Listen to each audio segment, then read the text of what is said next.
됐나요? 여러분 반가워요. 제가 목소리가 계속 이래요. 요번에 진짜 오래가요. 이제 2주 넘었는데 잘 회복이 안 되네요. 여러분들 저를 위해서 기도를 조금만 해주셨나봐요.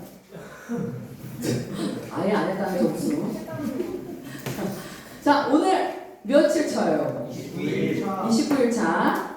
자, 487쪽 피시면 돼요. 자, 29일 차. 시편이 오늘 끝나나? 거의 그런 것 같아요. 자, 오늘은 역대상 27장부터 29장까지고요. 그 다음에 시편은 2편, 20편, 21편, 72편, 93편부터 95편, 또 97편부터 99편, 그 다음에 101편, 110편, 144편, 145편. 시편이 많아, 오늘. 그쵸? 자, 역대상 제가 설명드릴게요. 27장부터 29장까지. 지난 시간에는 어떤 내용이 있는지 기억나는 사람, 역대상? 다윗 이야기. 무슨 이야기? 물론 다윗이겠죠. 다윗이 뭐한 이야기예요? 기도. 아니 시를. 숫자로 얘기해요. 2, 4. 8. 2, 4, 8이 아니고, 지금 한수 시간 아니고. 24반역에 대해서 나왔잖아요. 그러지 않았어요? 군대도 다 레위, 성전에서 봉사하는 사람들도 나눴잖아요. 24반역으로. 기억나요? 네. 원영이 머리 왜 이렇게 귀엽게 깎았어요? 자, 그래서 오늘은 이어서 역대상 27장부터 29장인데 뭐냐면 이제 계속 그 국가 조직을 정비하고 있잖아요. 다윗이 아들 솔로몬에게 이양하기 위해서 마지막 과정인 군대 조직과 행정 조직을 완비해요. 근데 이 군대 조직은 24반열일까요? 24 나누기 2 12반열 12반열이고 그래서 왕위를 물려줘서 위를 끝내요. 오늘 역대상에서 다윗이. 자, 그러고 나서 솔로몬에게 아들 솔로몬에게 이제 성전 건축을 당부하죠. 그 다음에 솔로몬이 왕권을 물려받아요. 그래서 오늘 다윗 시대는 끝나요. 솔로몬 시대가 열립니다. 자, 시편 한번 띄워주세요, 멘토님. 제가 정리한 시편들 있죠. 자, 요거는 여러분 제가 따로 안 읽어도 되죠? 네. 그냥 이따 시편 읽으면서 한 번씩 확인해요. 네. 순서 나올 때마다 좋은 내용이구나. 물론 여기 소제목이 다 있긴 해요. 네. 그래서 이렇게 조금 더 자세하게 나와 있거든. 제가 정리한 거는 요거 한 번씩 이것만 계속 띄워주시면 돼요. 자, 그러면 우리 역대상 27장 1절 볼게요. 487쪽 찾았어요? 네. 자, 기니까 여러분이 읽을게요. 오늘 회장님이 안 계시기 때문에 한 목소리로 더 읽을 수 있을 것 같아요. 또박또박. 자, 다 같이 읽을게요. 시작. 이제 자들이라며 왕의 성민 이스라엘 백성의 이름은 이러하니라. 각 부대는 한 해에 한 달씩 강본을 맡았습니다.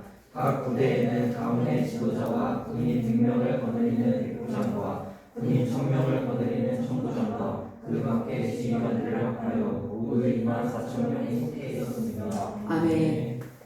와, 너무 발음이 잘 들려. 한 사람이 이렇게 컸군요. 회장님 어떻게? 너무 똑똑히 잘 들려. 좋아요. 자, 모두 몇 명이라고요? 24,000. 모두 24,000명. 여러분, 그 앞에 23장부터 26장 지난 시간에 뭐 했다고요? 레위인과 관련된 각종 조직 정비를 했다고 했잖아요. 레위인과 관련된 거. 네. 그렇게 소개했는데 오늘 27장은 뭐예요? 군사. 네. 군사에 대해서 나오는 거예요. 12반열의 군사 나눈 것과 지방행정관 임명 사실도 나와요. 그 다음에 뭐가 또 나와? 아, 여기는 안 나구나. 뒤에 나오죠. 왕실 국어, 재정관리 담당자 임명이 소개가 돼요. 그래서 그런 차이가 있어요. 지난 시간에 레위 중심으로 나왔다. 지금은 군대와 행정에 대해서 나눈다. 여러분, 이제 다윗이 여기는 아직 통치 말기죠. 아직 안 죽었어. 여기서는 통치 말기를 맞이해서 여러분 종교 분야뿐만 아니라 뭐예요? 군사와 일본 행정 분야까지 완전히 조직 재정비한 거예요. 아버지 다윗이. 그 아들에게 물려주기 위해서 얼마나 최선 다했겠어요. 안 그래요, 여러분? 그쵸? 그의 아들 솔로몬에게 안정된 나라를 물려주고자 하는 다윗의 그런 의지를 우리가 이걸 통해서 볼 수 있는 거예요. 여러분, 이제 이스라엘이 무슨 국가라고 그랬죠? 누가 왕 되시는 국가? 요거 그게 무슨 국가라고 그래? 신정 그렇지. 신정 국가가 되기 위해서 종교만 재정비하면 된다고요? 안 된다. 그 기본이지. 일반 국가면 행정국까지 새롭게 정비해야 된다는 걸 보여주고 있는 거예요. 넘어가고. 여러분 27장을 내가 세부적으로 나누면 어떻게 되냐면 1절부터 15절까지는 어떻게 되냐면 그 군대 12반열에 따른 수도 경비대를 조직해요. 1절부터 15절까지는. 지금 27장 하는 거예요? 그분 올라오죠, 회장님. 오셨는데? 자, 그 다음에 16절부터 22절까지는 이스라엘 각 지파를 관할하는 지방 행정관 조직에 대해서 얘기해요. 그 다음에 세 번째로 23절, 24절을 볼까요? 다윗이 인구 조사를 미완료했다는 사실을 여기다 첨기하고 있어요. 그 다음에 25절부터 31절은 그 왕실 국고 및 문을 다시 한번 열어다 닫아줘. 재정관리 담당자 명단을 마지막으로 하고 그 다음에 마지막으로 32절부터 34절은요 다윗의 최측근 명단이 기록돼요. 사람 이름 되게 많이 나오겠죠? 27장 그렇게 구성됩니다. 네. 여러분 그러면 아까 군대가 12반열로 나뉜다고 그랬죠? 네. 한 달에 한 번씩 당번을 맡았대요. 네. 그러면 나머지 11반열은 뭐예요? 뭐 할까요? 생업에 종사했었어. 나머지 왜냐면 한 달만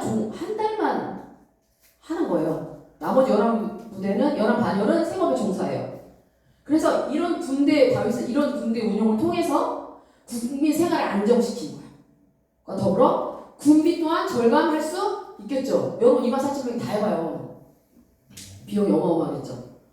근데 여러분 다윗이 이룬 나라 굉장히 어마어마한 나라였는데 이 군대가 24,000명의 병사들로 책임진다는 게 인원이 많은 것 같아요? 적은 것 같아요? 어떤 것 같아요? 24,000명이 적어요. 군대 가기 싫어갖고 24,000명은 적은 거예요. 우리가 하는 숫자예요. 그렇죠? 이게 다른 나라와의 다윗의 신정국가의 차별성이에요. 다른 나라 어마어마해. 다윗보다 강성한 국가가 아닌데도 이것보다 훨씬 많은 병사들로 나라를 지키게 하죠. 왜 이렇게 할 거야 다윗은? 우리의 싸움엔 어디에 달려있어? 인원의 많고 적음에 있어요? 아니요. 하나님 믿는 사람 싸움이 어디에 달려있어 승패가? 저한테 이름 인원이 적고 많음이 아니라 뭐에 달렸어요? 믿음? 계속 구약해보라. 하나님이 함께 하시느냐 하시지 않느냐의 싸움이라고 했잖아요 여러분. 지금 우리 싸움도 여러분도 마찬가지인 거예요. 그쵸? 여러분? 자, 그런 차별성이 있다는 거예요. 자, 넘어갈게요. 27장 16절 16절 찾았나요? 하반절에 있죠. 그 아래쪽. 자, 제가 그것만 읽을게요. 앞에 문장. 이스라엘의 각 지파의 지도자는 이러합니다. 근데 여러분 다 쭉 밑에 읽으면 12지파 얘기예요. 12지파. 근데 여러분 이게 혈연적, 지연적 유대감이 강하겠죠. 12지파들이 오랫동안. 그러면 이런 지파 연맹 체제는 나라를 운영함에 있어서 어떨 것 같아? 장점이 많은 것 같아? 단점이 많은 것 같아? 응? 뭐라고요? 점이 뭐야? 점밖에 안 돼요. 확실하게 얘기해요. 장점이 많을 것 같아? 단점이 많을 것 같아? 단점. 왜 단점이 많을까? 생각해봐요. 하나로 모으기가 쉽지? 않잖아요. 12지파로 나뉘어져 있으면. 그래요 안 그래요 여러분? 그렇겠죠? 그래서 여러분 효율적인 국가 운영을 위해서 다윗은요 신정 왕국의 일체성을 강화하기 위한 방편으로 행정 조직을 개편한 거예요 여러분. 이해돼요? 네. 자 오늘도 사실 오늘 하는 부분도 쉽진 않아요. 잘 들어야 돼요. 그 일체성을 강화하기 위한 방편으로 행정 조직을 개편한 것이지 지파 제도 자체를 붕괴하려고 한 게 아니에요. 여러분 12지파는 하나님께서 나눠주신 거죠. 그쵸? 그걸 알아야 돼요. 그래서 다윗이 그 12지파의 분할을 그대로 인정한 채 지도자를 임명했어요. 여러분 여기서 만약에 다윗이 12지파 다 인정하지 않고 막 흩어서 한 번 했어 봐. 가만히 안 있었을 거예요. 네? 분열이 일어났을 거예요. 자, 그렇게 했다는 거예요. 자, 27장 33절 넘어갈게요. 33절 찾았어요? 네. 찾았나요? 네. 자, 그럼 여러분 한번 한 목소리 읽을게요. 시작. 아이도벨은 왕의 존재입니다. 아랫 사람 후세는 왕의 신부입니다. 아멘. 여러분, 아히도벨 적었습니다. 들어봤지? 들어봤지? 누구예요? 누구 할아버지? 왕의 조언자. 왕의 조언자.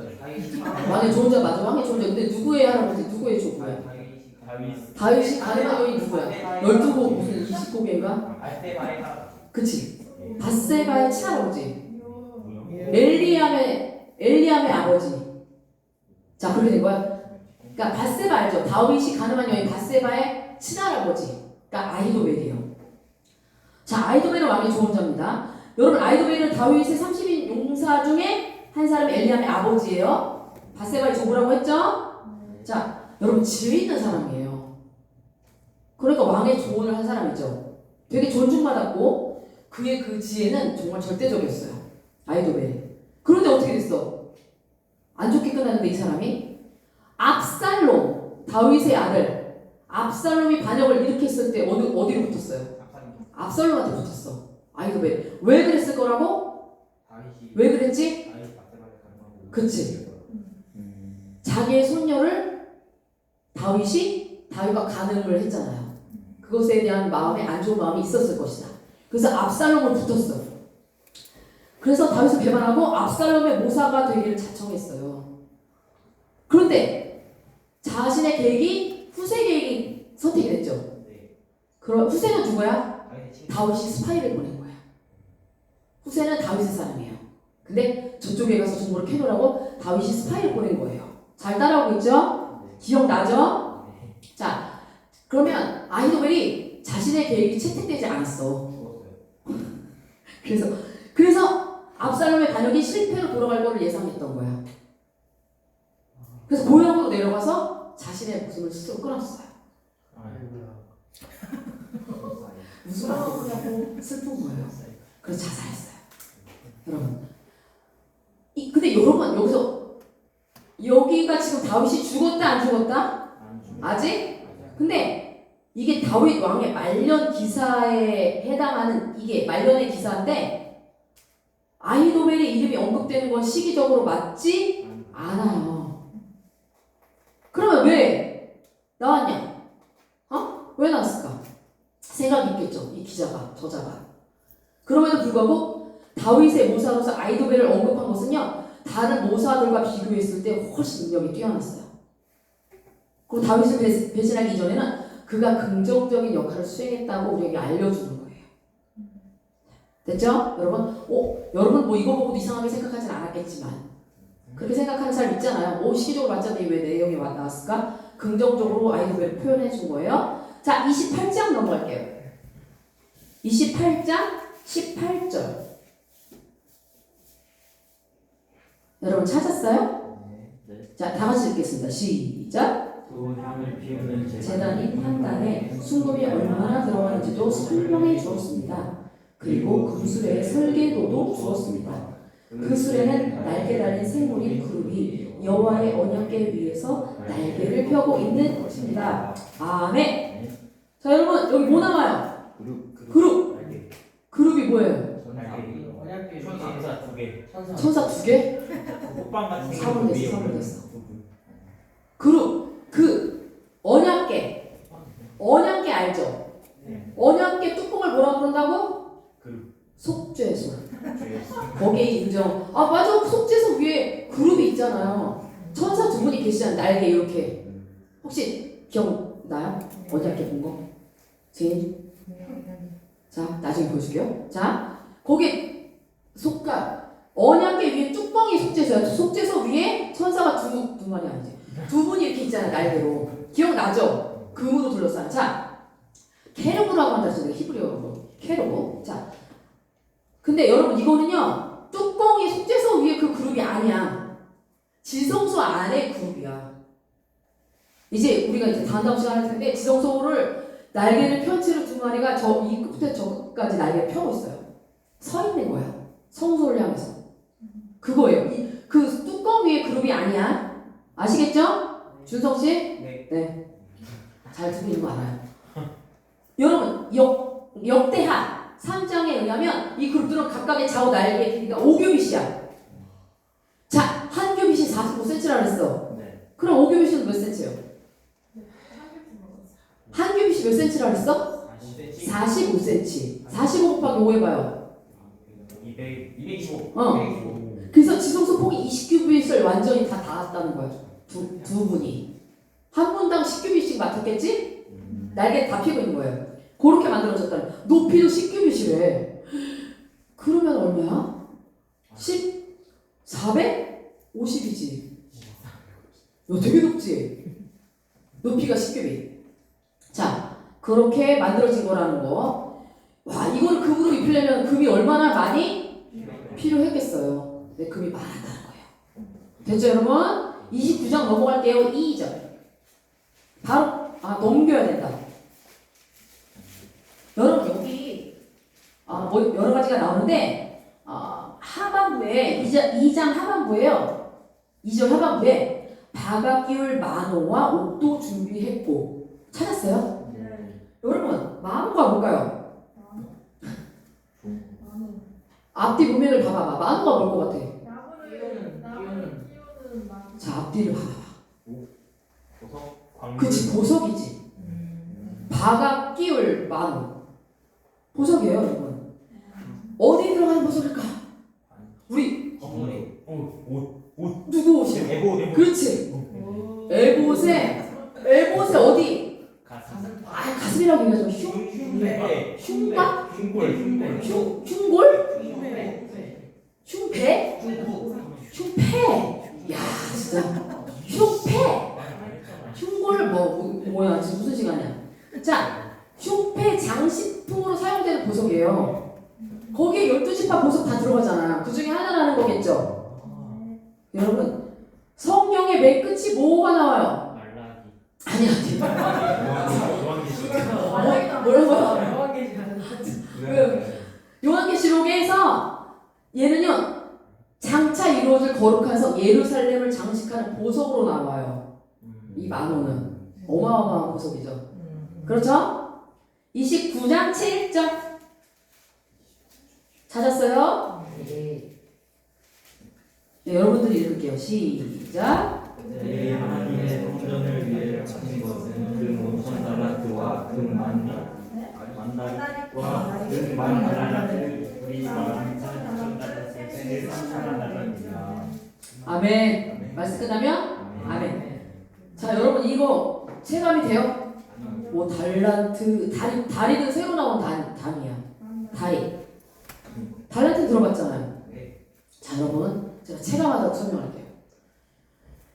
금은 두 가지 화폐. 하나는 달란트. 그 다음에 다리로 표현되고 있죠. 달란트가 당연히 큰 단위예요. 자, 금 5,000달란트. 몇 킬로그램일까? 5톤? 175톤. 근데 상상 안 가죠? 175톤이래. 5,000달란트는 175톤이야? 엄청난 금이에요. 다리는요, 여러분 뭐냐? 페르시아에 다리우스 1세 왕이 통치할 때, 그러니까 BC 515년경에 사용된 화폐 단위 중에 하나예요. 옛날 거. BC 515년경에 사용된 화폐 단위 중에 하나다. 다리근 이런 거 다. 그러니까 금 1다리는요. 와, 이것도 많네. 금 1다리는 8.424g이래. 근데 여기 뭐라 그랬어? 1만 다리라고 그랬잖아. 84kg 정도. 그죠? 84kg 정도야. 자, 근데 여러분 다릭이라는 이 화폐 단위가 다윗 시대로부터 무려 500년 이후에 사용된 거예요. 근데 여기 왜 나왔을까요? 저자가 500년 아니지. 이 역대상은 1차 독자가 누가라고 했어? 후에 바벨론 포로들이 1차 독자라고 그랬잖아. 그 사람들이 알아듣게 설명을 해야 되는 거니까 후에 설명한 거지만 이렇게 미리 나와준 거예요. 이해되죠? 네. 그래서 500년 후지만 그래서 그 사람들이 체감할 수 있도록 해준 거예요. 그러니까 뭐야? 과거 자신의 조상들이 얼마나 많은 물질들을 하나님의 전 건축을 하는 데서 자발적으로 지었는가를 우리 피부에 닿게끔 우리 피부에 닿진 않지. 그치? 175톤 84kg 이렇게 설명해주고 있는 거. 우리 배려해주고. 자, 또 은 1만 달란트래. 얘는 340톤. 그 정도 무게 있고 우리는 1만 8천 달란트래. 612톤. 어마어마해요. 자, 여러분 마지막으로 철 10만 달란트. 3,400톤. 근데 여러분 철이 지금처럼 흔했다고 이때가? 아니요. 이때 철을 흔하지 않았어요. 철기 시대가 된 지 얼마 안 됐단 말이야. 다윗 시대는. 그러니까 철이 귀했어요. 여러분. 철의 가치가 지금이랑 달라요. 상당한 가치가 있는 거예요. 여러분 이렇게 많은 양의 헌물을 바칠 수 있었던 건 뭐예요? 돈이 많았어. 근본적으로 뭐가 있어요? 이 같은 재물을 드릴 수 있도록 하나님께서 축복해 주신 거죠. 하나님의 축복이 있었던 거예요. 그 이스라엘 땅 다윗 왕에게. 자, 그렇게 해야 해요. 자, 29장 21절 491쪽 찾았어요? 네. 29장 21절. 여러분 여기 뭐 나와요? 제사 중에 전제. 부어드리는 전제물도 바쳤습니다. 여러분 전제가 뭐예요? 청년들은 알아야 돼요. 부어주는 거. 부어드리는. 여기가 중요한데? 부어드리는 제사. 내가 설명했었어요? 어떻게 알았지? 전이어서 빼고. 아 그냥 찍어본 거예요? 좋아요. 센스 할 말이 없죠 청년. 뭐 센스 짱? 전제가 뭐야? 부어드리는 제사. 근데 전제는 단독으로 되지? 짱. 네. 않죠. 자, 그러니까 하나님께 감사 제사를 드리고 함께 음식을 나누며 기뻐한 거예요, 여러분. 그래서 전제는 번제를 드릴 때 번제 알죠? 태워드리는 제사 다. 태워드리는 제사를 드릴 때 제물 위에 술이나 물을 부어서 드리는 함께 드리는 제사예요. 전제는 그렇다. 자, 22절. 그 다음 절. 뭐라고 나와요, 여러분?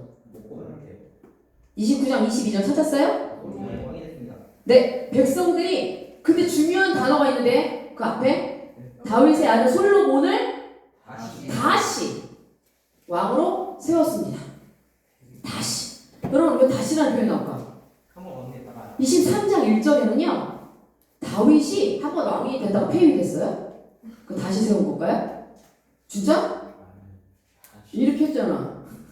자, 23장 1절에 뭐라고 나왔을까? 다윗이 나이가 많아 늙음에 아들 솔로몬을 이스라엘 왕으로 삼고라고 나와요.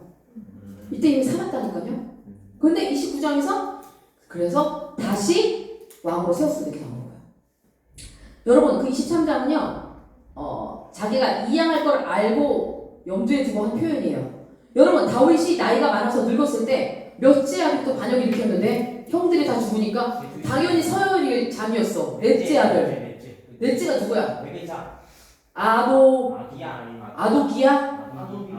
아도비? 아도니. 아도니야. 그렇지. 아도니아가 자기가 스스로 왕이 됐잖아. 왜냐하면 서열상 아도니아가 맞아요. 솔로몬보다 훨씬 형이니까.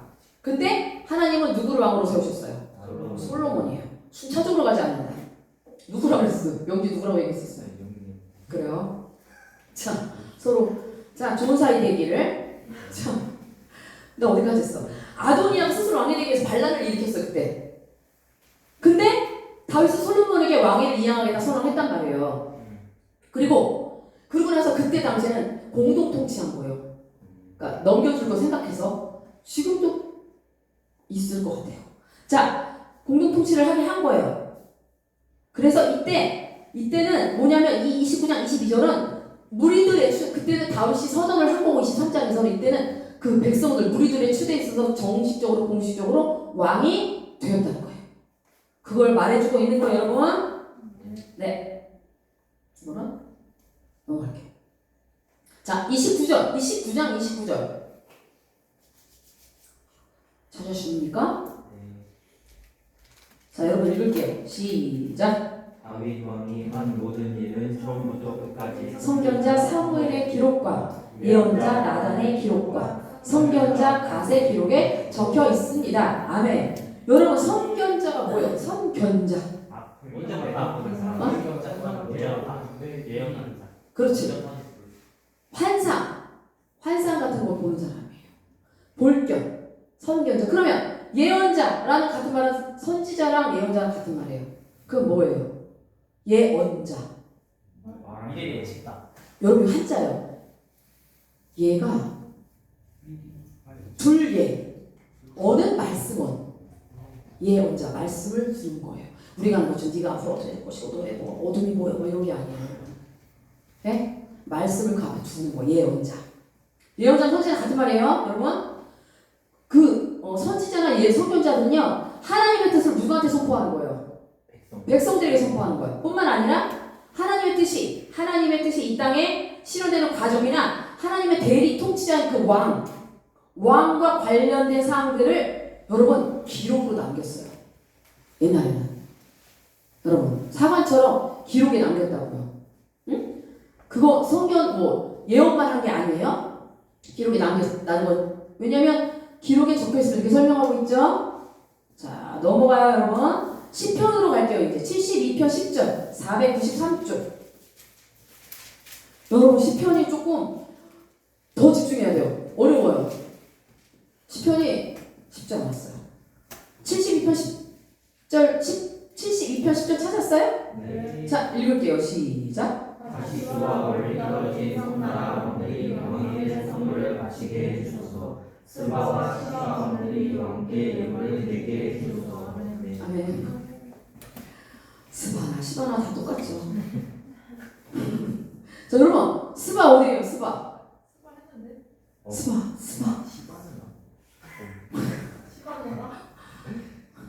스바 정확히 어딘지 알 수 없다. 시바는 근데 스바는요 이사야서 있죠. 이사야서에서 언급된 이스라엘 대신해서 숙명물로 넘겨진 나라 가운데 하나일 것으로 보아요. 다른 성경을 토대로 봤을 때. 그러니까 근데 정확히 어딘지 알 수 없다.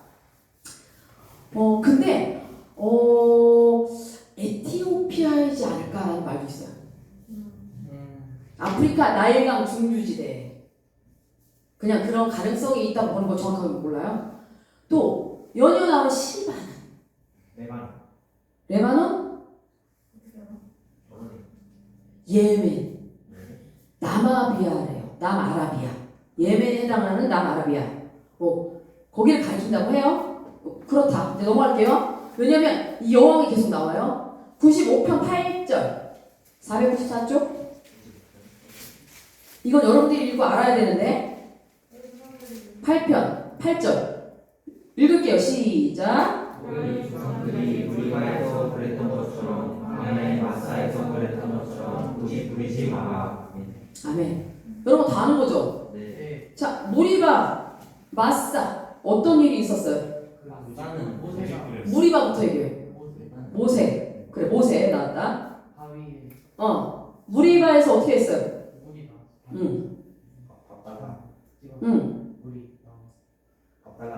달라. 무리바에서는 반성을 어떻게 하라고 했어? 한번 아니, 치라고 했어. 지금 섞여 있어, 지금 다. 반성을 치라고 하셨어. 그래서 불이 나왔어요. 근데 마사에서는 말만 해라. 그치, 말만 해라. 명령을 해서 불을 내라고 명령. 사이좋게 주먹질하지 말고. 자, 명하여 불을 내라고 명하신 거예요. 근데 여러분 성경에서는 이 장소 이름이 섞여서 사용돼요. 혼용돼. 응? 출애굽기 그 17장의 사건이 일어난 장소가 마사 또는 무리바라고 나와요. 마사 또는 무리바. 근데 민수기 20장 반석 사건이 일어난 장소 역시 무리바라고 불린단 말이에요. 그러니까 혼용돼요, 여러분. 그렇지만 각각 별개의 사건들이다. 근데 여러분 이 두 개 다 이름이 부정적이에요. 무리바는 다툼, 싸움이라는 의미예요. 그래서 물이 없을 때 어떻게 했어 백성들이? 물병. 누구한테? 모세한테. 모세한테 분노를 표출했잖아. 그래서 다툰 거예요. 거기서 유래된 사건이야. 물이 많은. 근데 맞사는 무슨 뜻일까? 시험. 그 다음에 하나님에 대한 불평이라는 의미죠. 물이 없는 것에 대해서 백성들이 와 이거 더 심각해. 앞에는 모세를 불평했잖아. 모세에 대해서 막 여기는 야 진짜 여호와께서 우리 가운데 계시다면 어찌 왜 우리가 물이 없어? 이러는 거예요. 요럴 때만 찾아 그쵸? 네? 평상시에 찾지 않잖아요. 하나님이 왜 나와 함께 계시되 나에게 이런 어려움이 오는 거야? 여러분들 이렇게 생각하는 적 있어요 없어요? 네? 없어? 내가 다 당할 만하니까 이거 살겠지 이렇게 생각해요. 여러분 믿음 좋은데? 어때요? 그렇게 하잖아. 이게 우리의 모습이라는 거예요. 물이 없어 목말라 죽을 것 같은 상황으로 이렇게 판단한 거예요. 그래서 여호와는 우리 가운데 계시지 않은 게 분명하다 이렇게 말하는 거예요. 이스라엘 백성이. 자 불경하죠? 요렇게 한 것에서 두 사건이 다 별개 사건이에요 여러분. 자 그렇지만 이름은 혼용돼서 사용되고 있다. 자 110편 1절 496쪽 110편 1절. 자 이거 제가 읽을게요. 여러분 이거 이제 잘 들어요. 이거 여기부터 좀 어려워. 근데 중요한 거야. 이 110편 아주 중요해. 굉장히 신약 성경에서 인용이 많이 되는 성경이에요. 여기 110편은. 자 여호와께서 나의 주께 말씀하십니다. 여러분 이거 누가 쓴 거예요? 그걸 잘 기억해. 다윗. 솔로몬의 아버지 다윗이 쓴 거예요. 자 다윗이 말하는 거예요 여러분. 잘 들어. 여호와께서 나의 주께 말씀하십니다. 내가 너의 원수들을 너의 발판이 되게 하기까지 너는 내 오른편에 앉아 있어라. 자 여러분 나의 주가 누구예요? 지금 다윗이 말하는 거야. 나의 주. 여호와께서 나의 주께 말씀하신대. 선지자? 그 다음에 내가 그러니까 여호와 하나님께서 나의 주께 말씀하시는 거야. 다윗이 아니야. 나는 하나님이지. 내가 너는 누구야? 주지. 하나님께서 그러니까 그 주에게 너의 원수들을 너의 발판이 되게 하기까지 너는 누구야? 주가 내 오른편 하나님 여호와 하나님 오른편에 앉아 있어라라고 말씀하신 거야. 이거 잘 기억해야 돼.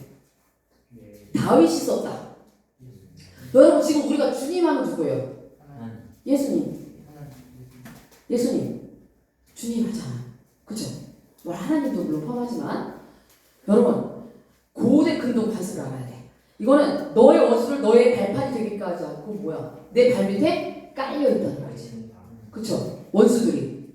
그러면 고대 근동에서요 전쟁에 이긴다. 여러분 우리 이거 했어? 여호수아에서 나왔어. 어떻게 한다 그랬어? 그 왕을?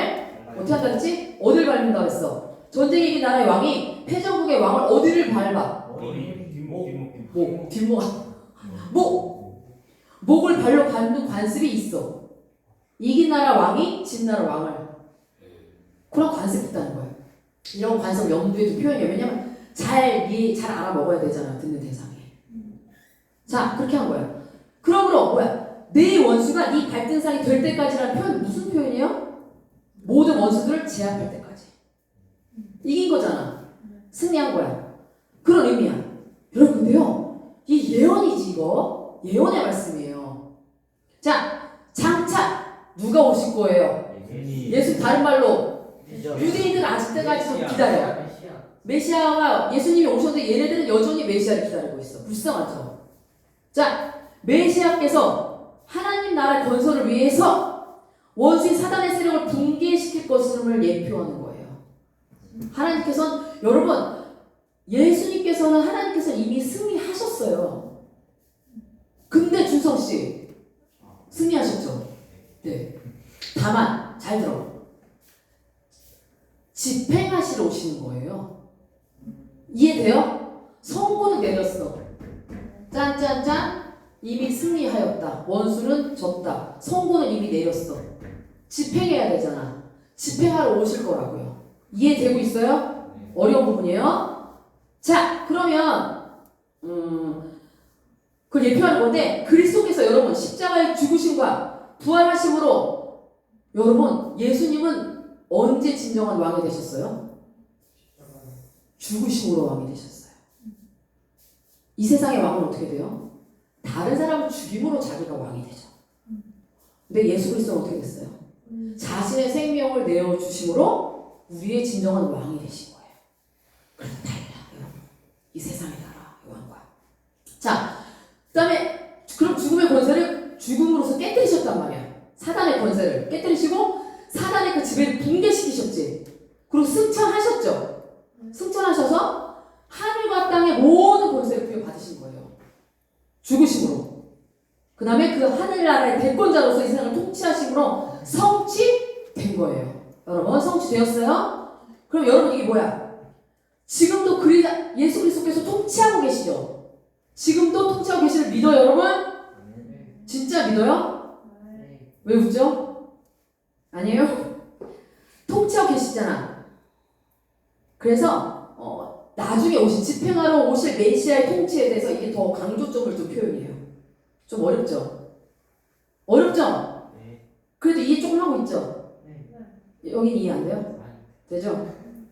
그 다음에 또 어느 편에 앉아 있어요? 어느 편에? 오른편. 오른편, 오른손. 뭘 의미할까?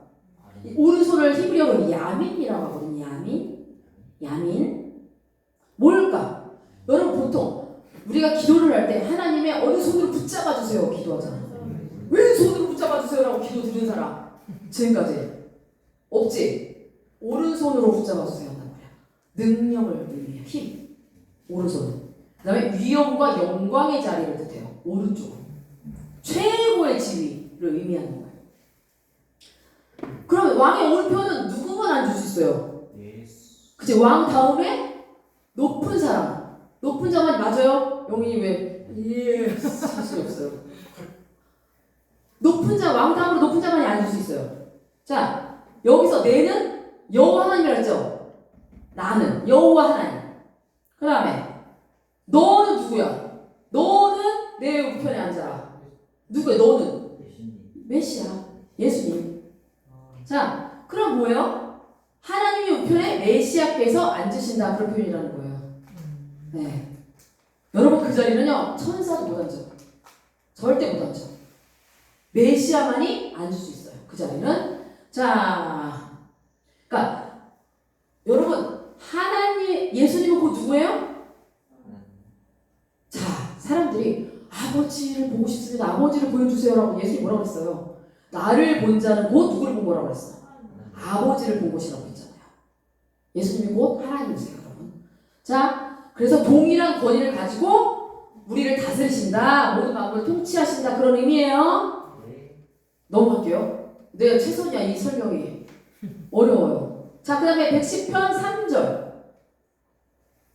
자, 여러분들 얘기가 나와요. 읽을게요. 시작. 크게. 주의 권능이 나를 찾아야 할 것입니다. 거룩하고 위엄 있게 단장한 새벽에 외치는 이슬처럼 신선한 청년들이 주님께 나올 것입니다. 아멘. 여러분 신선해요? 신선해요? 꼬랐어요. 꼬라스 표정은 아니지. 미안해요. 신선해요? 부패했나? 자, 참 제가 좋아하는 구절인데 여러분 팔레스틴 지방에는 물이 있다? 물이 귀하다? 안 귀하다? 귀하다. 되게 메말라 있어요. 그럼 여러분 이슬이 굉장히 중요해요. 아침에 외치는 이슬이. 메마른 땅에서. 농작물의 성장에 이 이슬은 되게 중요해. 물이 귀하기 때문에. 이슬 아무것도 아닌 것 같죠? 그렇지 않아요. 자, 여러분 이 이슬은요 비유적으로 풍성한 축복을 가리켜요. 이슬은. 그리고 여러분 주의 청년들 나오죠? 여러분 이 주의 청년들이 그러니까 거룩하고 위엄 있게 단장한 새벽에 맺히는 이슬처럼 누가 나온다는 거예요? 이슬이 뭐와 같은 뜻이에요? 읽었잖아. 청년들. 신선한 가만. 신선한 주의 청년들.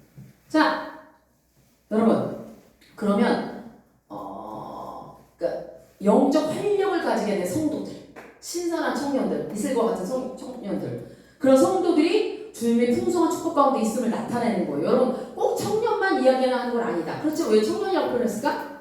청년의 시대에 되게 활력 있고 여러분 어때요? 왕성하잖아요. 그러니까 꼭 청년만 얘기하는 게 아니에요. 비유적인 표현입니다. 자, 그러면 여러분 이슬이 새벽에 맺히잖아요. 어둠이 채 가시지도 않는 새벽에 나오는데 그럼 뭐예요? 열심. 새벽에 맺힌 이슬처럼 주를 향하여 열심을 나타내기 위한 표현으로 볼 수 있어요.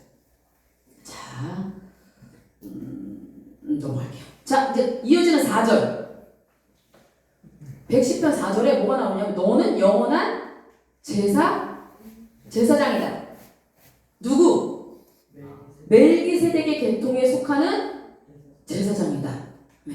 여러분 멜기세덱 여러분 알아야 되는데 멜기세덱 누구예요? 한 번만 나왔어 성경에서 창세기에. 제사장이겠지. 여기 제사장이라고 나오니까.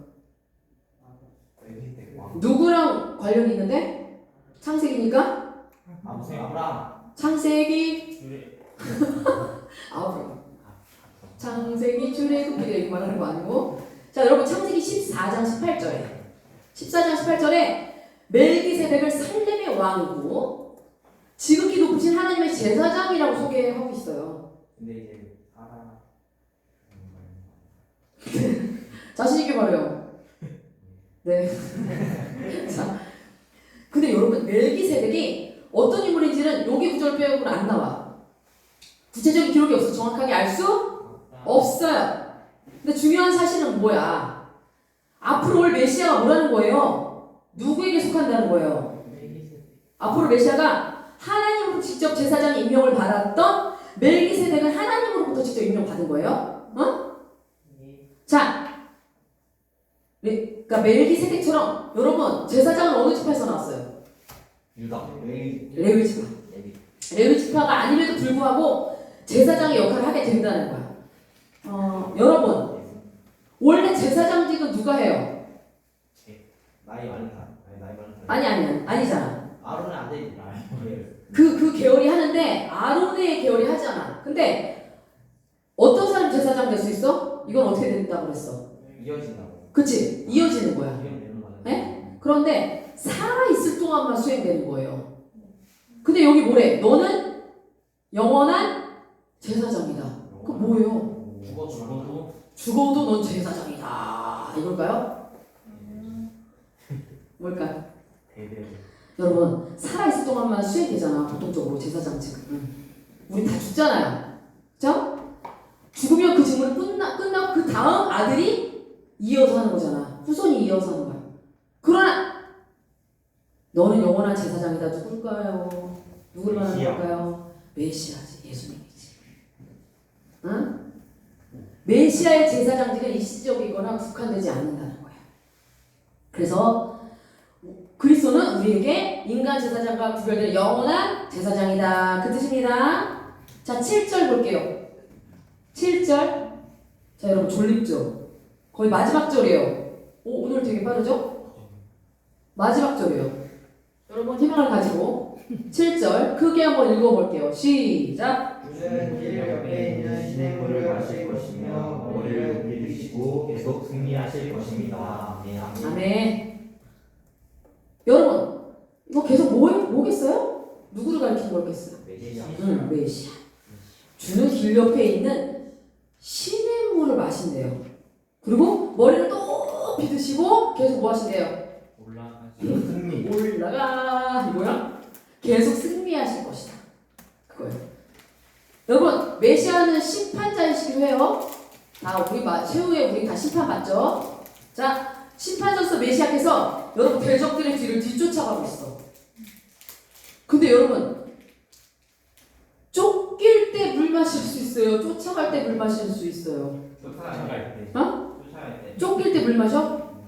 그러다 죽지. 물 마시다가 죽지.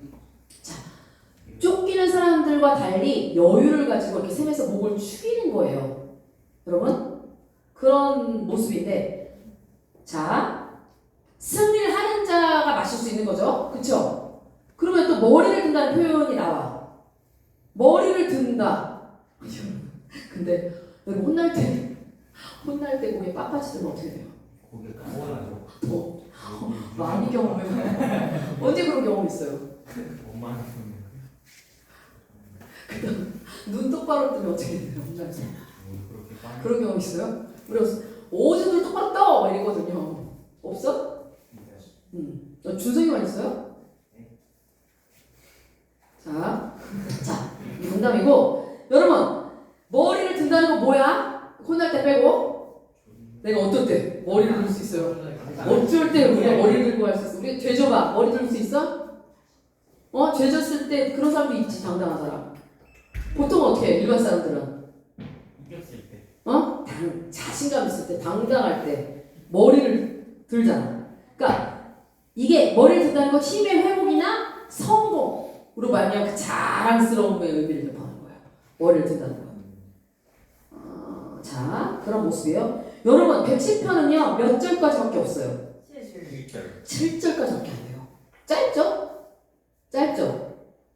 짧은 시지만 아까 어디에서 가장 많이 인용되는 시라고 했어? 신약 성경에서 진짜 많이 나와요. 메시아 예언시예요. 이거는 110편은 맞잖아요. 내용들이 다 메시아를 예언시로 분류되는데 왜 그럴까? 응? 여러분 신약 성경의 주요 메시지가 뭐예요?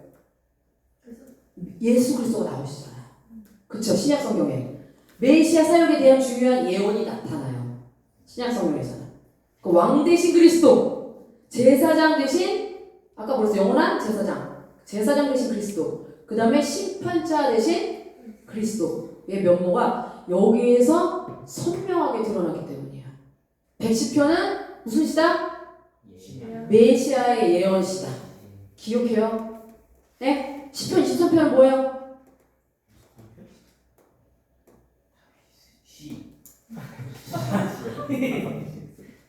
10편, 23편 진짜 아무도 몰라요? 그거 봐야 알 수 있구나. 감사를 나누는 시 땡. 노래 많이 나왔는데 거기서 동생들하고 우리 들어라. 아니에요. 창피해서 이제 그만해야 되겠다. 여러분 오늘 29일차는 제가 준비한 거 여기까지예요. 수고하셨어요.